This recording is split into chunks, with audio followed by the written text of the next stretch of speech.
इंतजार हो रहा था 2025 में।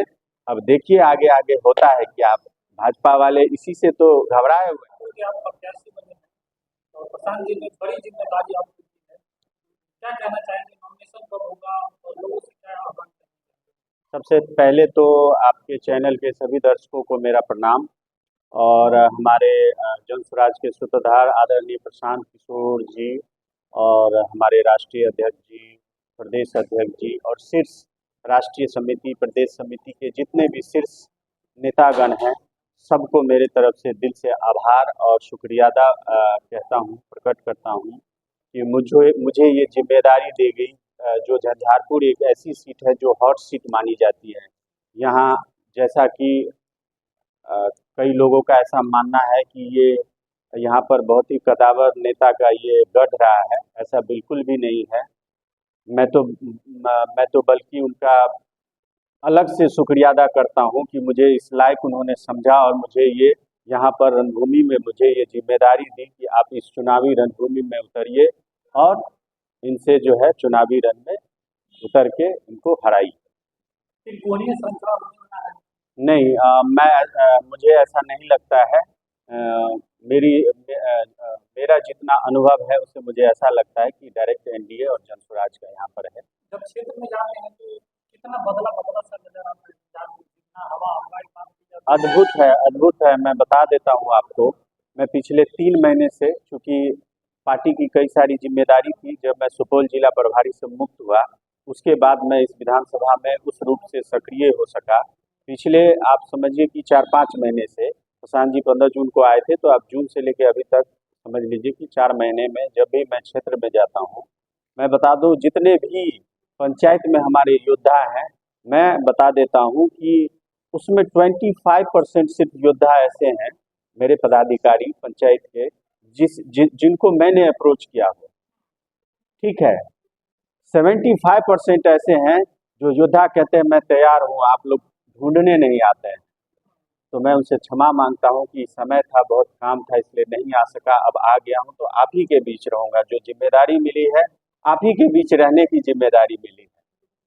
तो मैं बता दूं, मेरे संगठन में जो भी लोग हैं, जो भी मेरे योद्धा यहाँ पर इस चुनावी रणभूमि में युद्ध लड़ने के लिए तैयार हैं, वो 75% खुद अपनी इच्छा जाहिर की है। खुद ब खुद वो पिछले 3 साल से जो आदरणीय प्रशांत किशोर जी का मुहिम चल रहा है, खुद इंतजार कर रहे थे कि हमारे सेनापति कब आएंगे। इसके लिए मैं जन स्वराज के सूत्रधार आदरणीय प्रशांत किशोर जी का दिल से आभार प्रकट करता हूँ कि ये मुझे इतनी बड़ी जिम्मेदारी मुझे मिली और मैं अपने आप को सौभाग्यशाली भी समझता हूँ कि मुझे उन्होंने इस लायक समझा। अच्छा, आपका नॉमिनेशन कब होगा?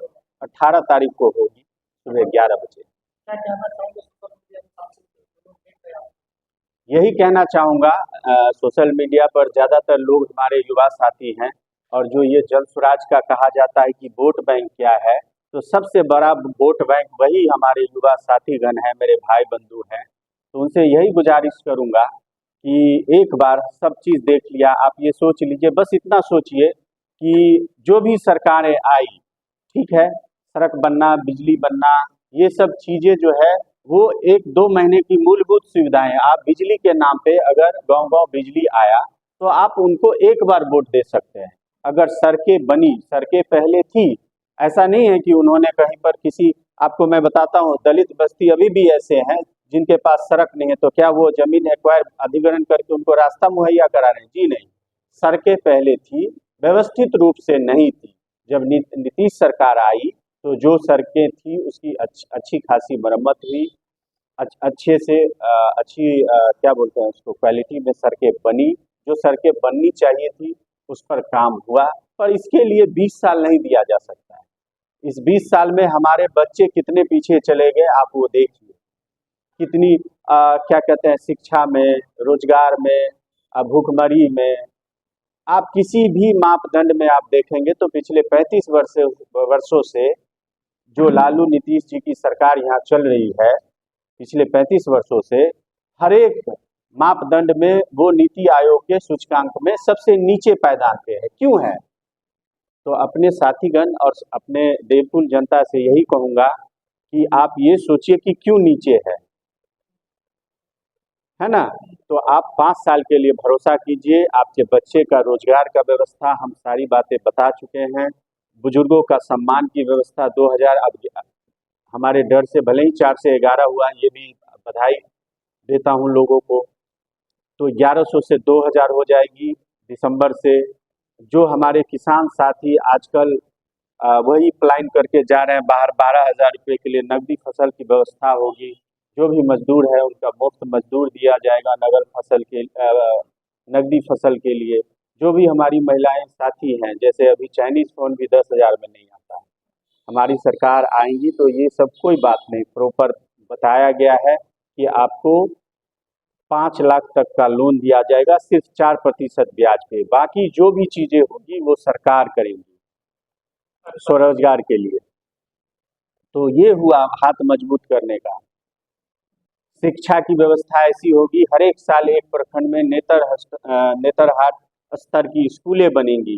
कम से कम हमारा है कि साल में हर एक प्रखंड में, अगर 534 प्रखंड है तो एक साल में 534 प्रखंड में नेतरहाट नवोदय स्तर का स्कूल बने, जहां हर समुदाय के बच्चे ऊंच नीच ये सब ना देखा जाए, वहाँ हर सुविधा मुहैया करा के जो है विश्व स्तरीय स्कूल बनाया जाए।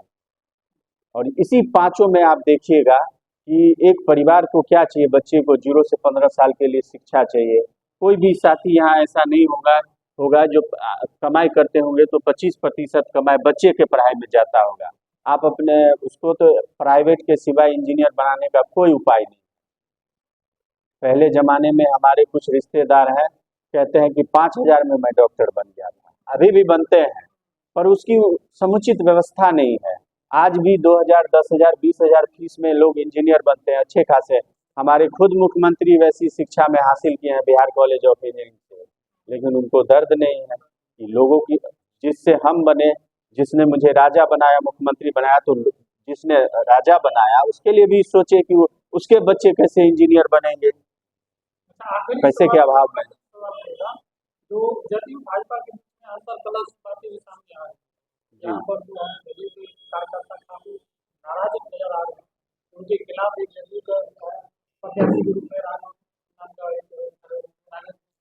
हड़ताल हो गया है।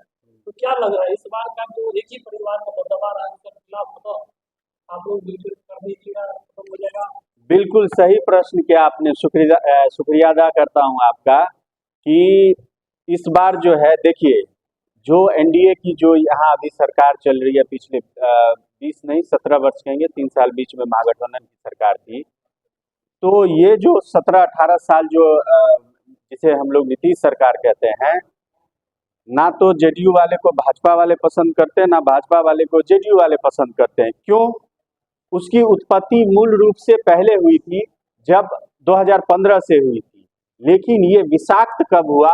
2020 में, जब भाजपा ने हमारे जो केंद्रीय मंत्री हैं चिराग पासवान जी, एकदम प्लानिंग के तहत नीतीश कुमार जी के पार्टी जेडीयू को समाप्त करने का जो षड्यंत्र 2020 में रचा गया था, वो उसी का जो है सो ये अभी आपको दिख रहा है रिजल्ट। जो उन्होंने बोया वो फसल अभी दिखने को मिल रहा है। जो उन्होंने बोया, नहीं कहते हैं रोपा आम बबूल का, रोपा पेड़ बबूल का तो आम कहाँ से होई। तो 2020 में जो धोखा दिया जेडीयू को भाजपाइयों ने या भाजपा वालों ने षड्यंत्र करके, उसी का इंतजार हो रहा था 2025 में।